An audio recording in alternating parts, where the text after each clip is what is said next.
बड़गांव एक शांत और मेहनतकश लोगों का गांव था। वहां हरिप्रसाद नाम का एक ईमानदार किसान रहता था, जो अपने खेतों के साथ साथ मुर्गियाओं भी पालता था। मुर्गियाओं बहुत अंडे देती थीं, जिनसे उसकी रोजी रोटी चलती थी। वहीं गांव में रमुआ नाम का एक युवक भी था। वह गरीब था, लेकिन मेहनत करने से जी चुराता था। वह चाहता था कि बिना काम के सब कुछ मिल जाए। एक दिन रमुआ ने हरिप्रसाद के आंगन में घूमती हुई मोटी मोटी मुर्गियों को देखा तो उसके मन में लालच आ गया।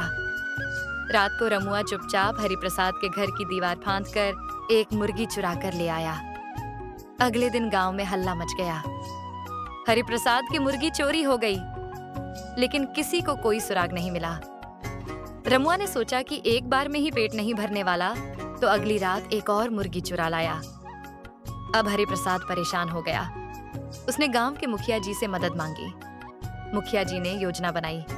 उन्होंने हरिप्रसाद से कहा, आज रात तुम सोने का नाटक करना, हम झाड़ियों में छुपकर चोर को पकड़ेंगे। रात हुई। रमुआ फिर आया।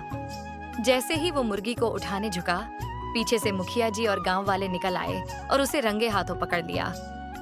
रमुआ डर से कांपने लगा और रोते हुए बोला, माफ कर दो मुखिया जी, भूखा था, मजबूरी थी।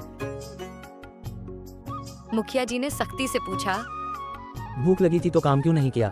चोरी करना सही तरीका है। रमुआ ने सिर झुका लिया। हरिप्रसाद ने कहा, अगर तुम मुझसे एक बार भी कहते कि तुम्हें खाना चाहिए, तो मैं खुद तुम्हें अंडे दे देता, पर तुमने तो भरोसा तोड़ा है।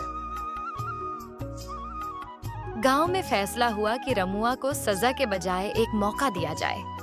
उसे हरिप्रसाद के साथ 1 महीने काम करना होगा, खेतों में और मुर्गी के दड़बे में। रमुआ ने काम शुरू किया। शुरुआत में उसे कठिनाई हुई, लेकिन धीरे धीरे मेहनत की आदत लग गई। 1 महीने बाद हरिप्रसाद ने उसे 1 जोड़ी मुर्गियां और कुछ पैसे देकर कहा, अब मेहनत से कमाना, चोरी से नहीं। रमुआ भावुक हो गया। वो समझ गया कि मेहनत की कमाई ही सबसे सच्ची होती है। लालच और चोरी कभी भी समाधान नहीं होते। मेहनत और ईमानदारी से ही जीवन में सच्ची सफलता मिलती है।